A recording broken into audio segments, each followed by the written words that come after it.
Today I'm going to be looking at the SecuriMetrics Pier 2.3. This is an infrared camera equipped iris scanner, and you use this for identifying people based on the pattern of blood vessels in their eyes. So this thing has the camera on the back, and it allows you to learn a person and then recall it and verify whether or not it's the same person or not.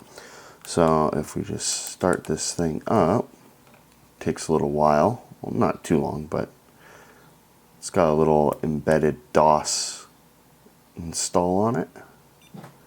So it makes a little beep. And after a moment, you get the operating system in it. It says there briefly that there's 128 megabytes of storage on it. And here we can see that there's simply serial number, recog, enroll, help, setup, status, and T for touchscreen. I don't even think, yeah, T doesn't even do anything, so I think it just means use the touchscreen. And this is it when it's trying to do an iris scan. And if we put something in front of it that has kind of a pattern, sorry, it's hard to see, this screen is very glare heavy. If we put something in front of it, you can see the little graph on the bottom recording stuff, and it also has these two bars along the side where I think it's the confidence level. It's just letting you know, like, okay, you've got it sharp enough. And basically you can enroll someone, which involves scanning their eye. And we'll try and enroll this screwdriver barcode. So see, it's getting a good signal.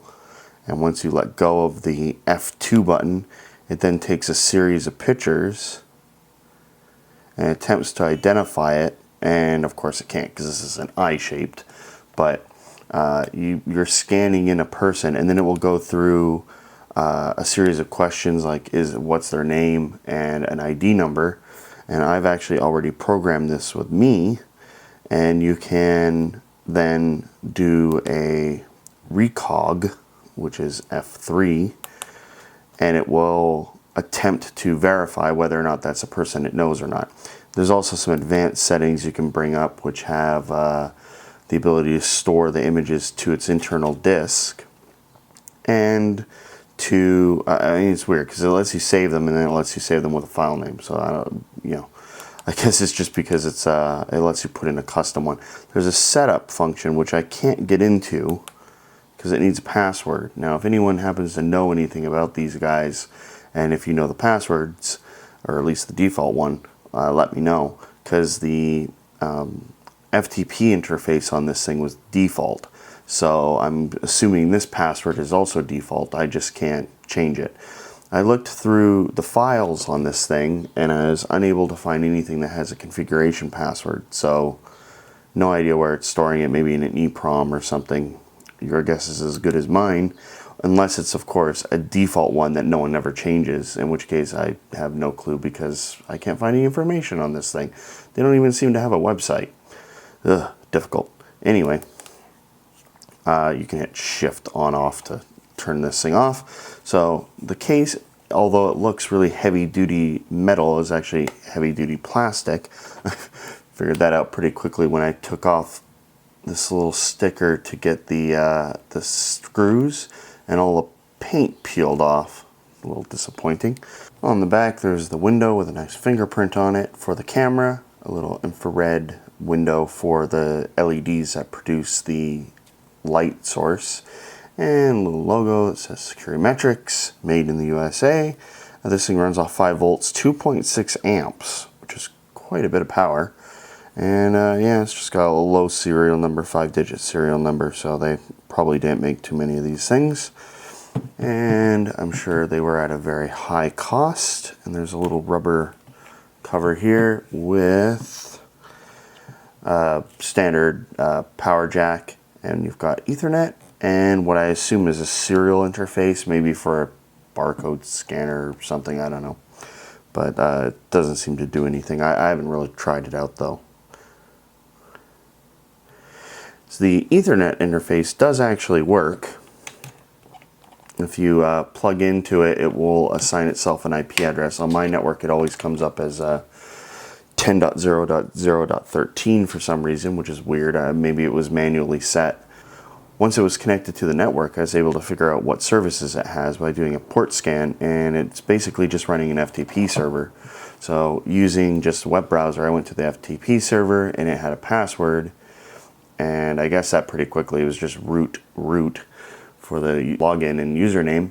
And then once you get past that, it has a directory with basically all the files on the internal flash, and it's got a DOS install and the programs that are associated with the scanning software, since you don't actually have access to a DOS prompt from what I can tell, unless there's some hidden key combination. There's a few configuration files, most of which are all identical. Like, it seems like there's like a half dozen files that are all the same. They all have the same set of IP addresses or the same set of options, yet they're all under different names and stored all over the thing. So I don't know. It also makes a backup of everything configuration wise and sticks it into another directory. I was able to figure out where this particular unit came from. It came from the University of Waterloo in Canada, because the domain list was set as the only domain in the IP settings, and I'm sure the 129.97.128.96 IP or 196 IPs will trace to their domain name servers. But yeah, so I was able to get into everything, and there's an image directory where it sticks all the files that you've saved.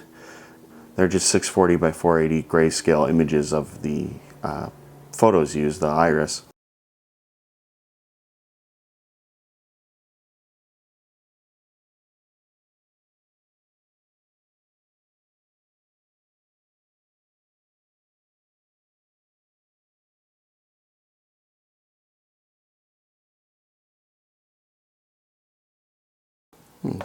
Okay, so let's get into this thing. There's 4 screws on the back. Like I said earlier, I had to take off the sticker to get to the 2 at the top. And for some reason, one of these screws is longer than the others. I mean, we'll see why. There's a little collet thing, but I don't know why they bothered putting that in. It seems weird that they would do that, but we'll get in there in a second and take a look. It's just the 4 screws, and then this is pretty well held together. You really have to fight with it. There we go. Metallized plastic, and you can see the windows here just attached into the plastic. This is very reflective, as you can see, but it passes infrared, which is what the camera is taking a picture of, because it illuminates the back of the retina. So this long screw has this little nylon collet thing here for some reason, but you can see the basic layout of it. It's got a long set of lithium-ion batteries in a single big pack, and a daughter board with power devices on it, and then there's a main board down here, and then there's actually another board underneath that with the display and the keypad, and there's some rubber gaskets and stuff along here to protect the ports. And we will get this thing off. It's held in with 3 screws.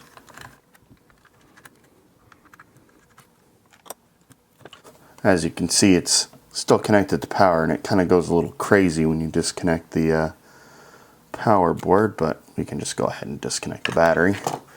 And this is made by EAC. And it is a lithium-ion, 3.7 volt, 4 amp hour, and yeah, nothing. It looks like it's 2 18650 cells, and judging by the various bumps and stuff, I'd say they're probably protected cells. I don't think the protection's actually on this thing, but we've got 2 voltage regulators, or maybe switch mode supplies, 3.3 volt. They make quite a bit of heat when this thing's running. Initially, when I was powering this thing up, it was shutting off after a moment. I had no idea why, and I assumed it was these things overheating because they were getting quite warm, but Seems to have corrected itself. I think it just had something to do with the low battery. I charged the battery for about an hour, and then after that it never seemed to do it again. So using a little hex driver, get these guys off. There's a few hex supports that hold this thing in. 3 of them actually. The other 2 just support the board. They don't actually hold the board in. And there's a bunch of ribbon cables up here. Delicate. So we will get these 2 screws out for this metal plate here.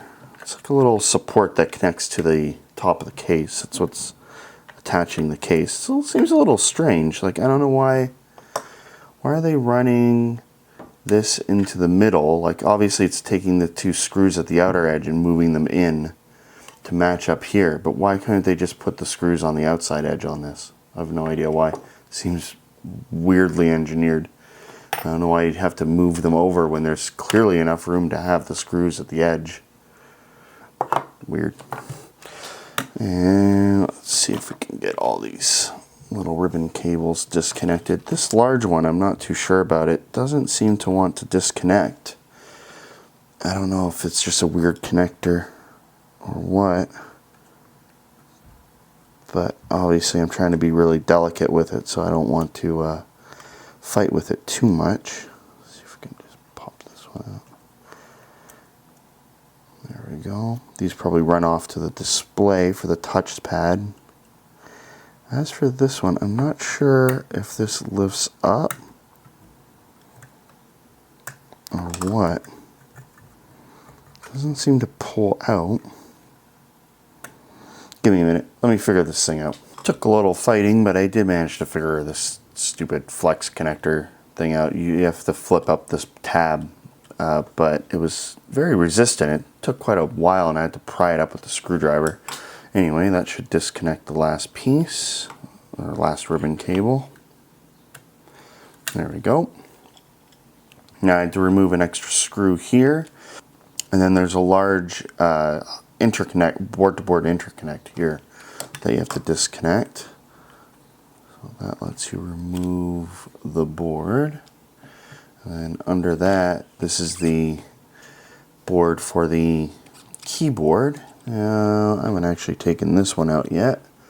So let's see how many of these we have to unscrew. There's a regular screw here, another there, and it looks like the rest are just posts. I'm just going to go ahead and take out all of these posts, and we'll find out which ones are necessary, because this one does have a couple posts that are simply there to support higher up boards. It doesn't actually go down to the lower level, so you don't need to remove them when you're taking this thing apart.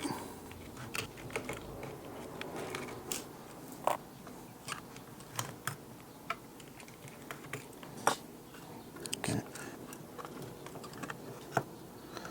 Gotta be careful here because there's a ribbon cable, well, 2 ribbon cables running off to the keypad. These are going to be a pain to reconnect, I can already tell. And there's actually a SanDisk CF card in here. I didn't know there was actually one in here. I actually assumed this was just some flash memory on the board, because when I was looking at this, you can see there's actually an outline for a CF card reader. So I just figured this model didn't have it. Like maybe there was a version where they used that. But I just went ahead and assumed that there wasn't one at all. And it turns out there's one hiding way down here. So I guess it's going to be pretty easy to look into now. Let me just go ahead and take that out. I think this is... there we go.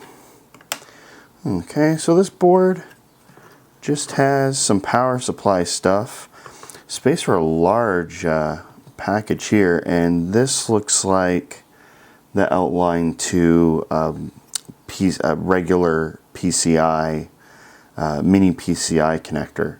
So I'm thinking that's what could go here. Maybe, and there's some mounting screws here, which I can't remember if they connect to the upper board. I don't think they do. Yeah, these aren't used. So this must be mounting ports, mounting locations for a PCI card if you install it. And it has this large camera and screwed in at the back. We'll see about taking this off.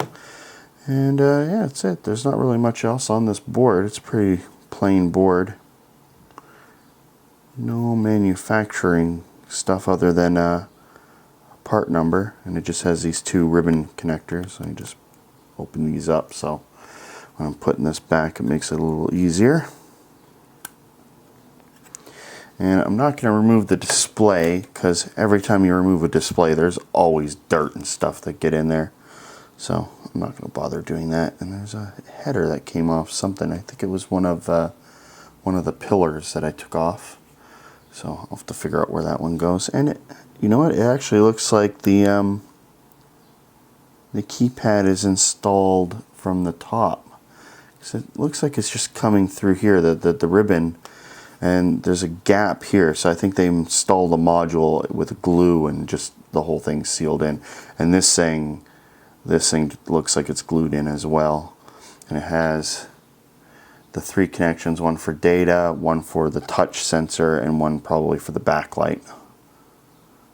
And that's it. And it's the same metallized plastic, really nice brass inserts for all the screws.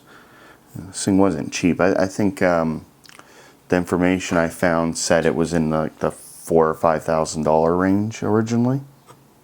Alright, I've unscrewed the two screws holding the lens assembly on, and without that you can see that it's a rather large image sensor, but nothing out of the ordinary. It looks like it's just a standard image sensor. It's 640 by 480 like I mentioned earlier, and it's grayscale, and they would have the IR cut filter removed so that it would allow as much infrared as they possibly can into this thing.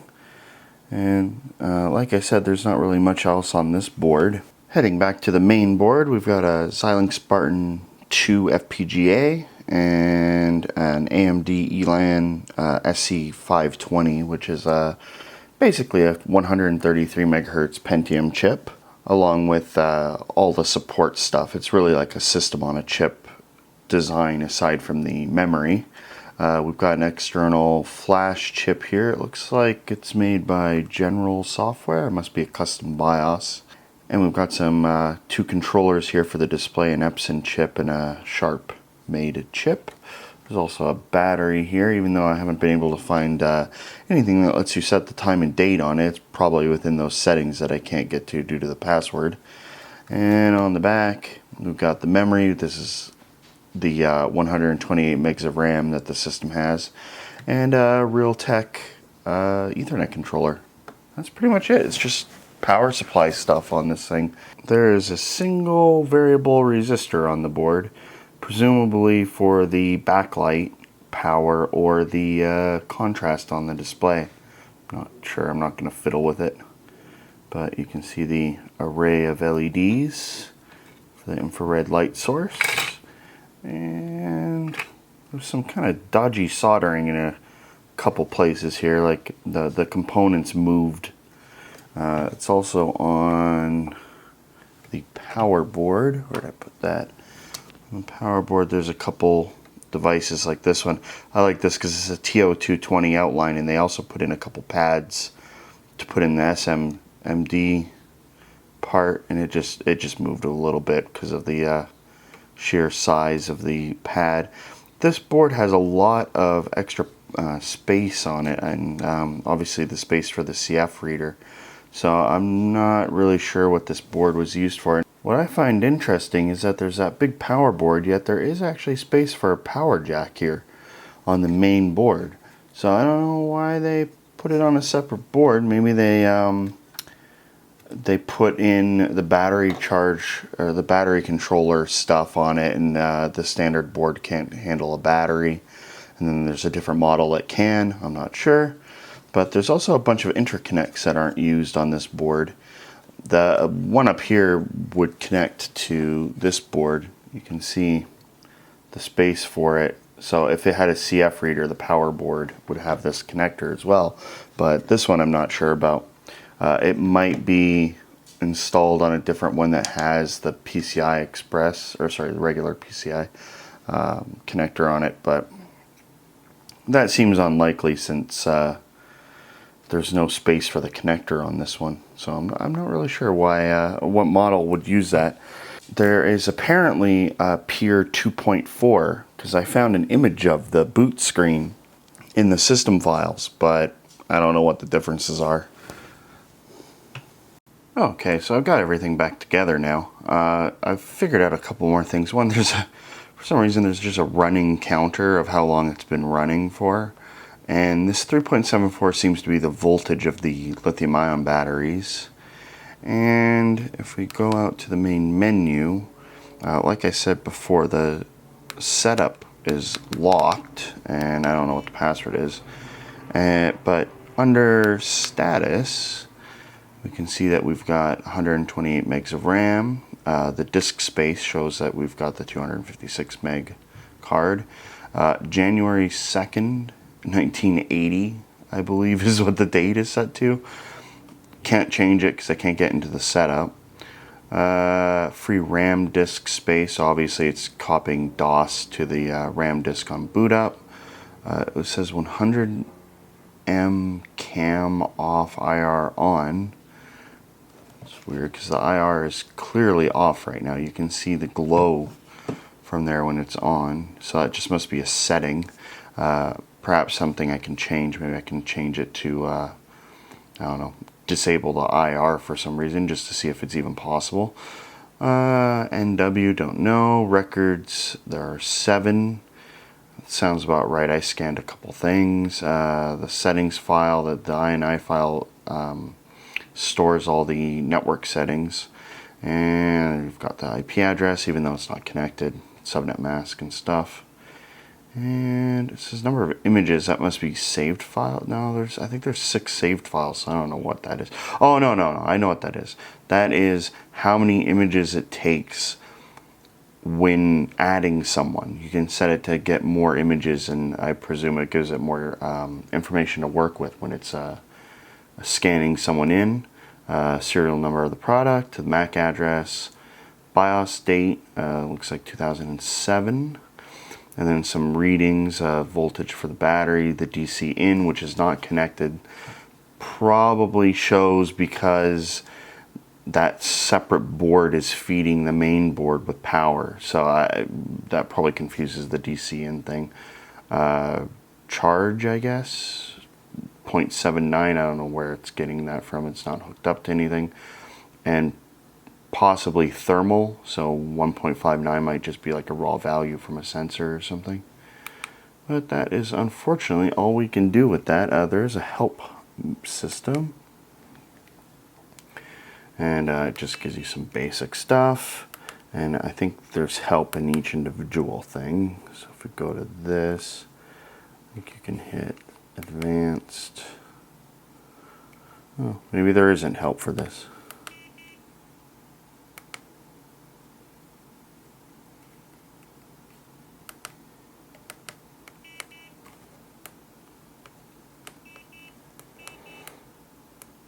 Yeah, I'm not sure how to trigger the help system for the other ones, because if you go into help, it says iris verification help F1.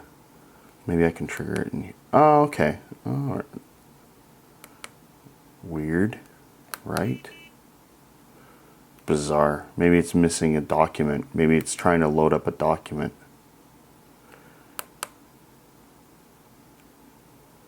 Up. Maybe it's touch responsive. Oops. F7. F4. Top. Doesn't do anything. Oh well, I give up.